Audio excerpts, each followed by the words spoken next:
Hey techies, welcome back to Random Techno. Today we'll be talking about IPv6, the new kid on the IP address block.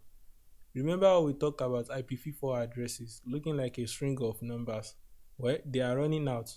Think of it like apartment numbers in a city, and we are building more apartments or devices in our case than we have numbers for. That's where IPv6 comes in.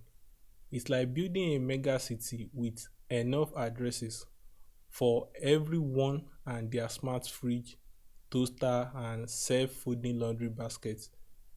IPv6 uses a different format, longer strings of numbers and letters using hexadecimal.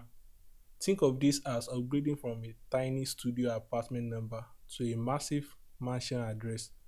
This gives us practically an unlimited number of addresses.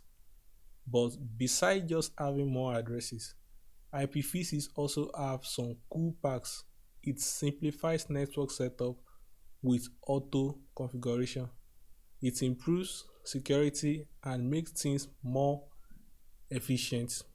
So even though IPv6 addresses look a little intimidating, just remember they are the present and future of the internet, making sure your devices can get online and party together.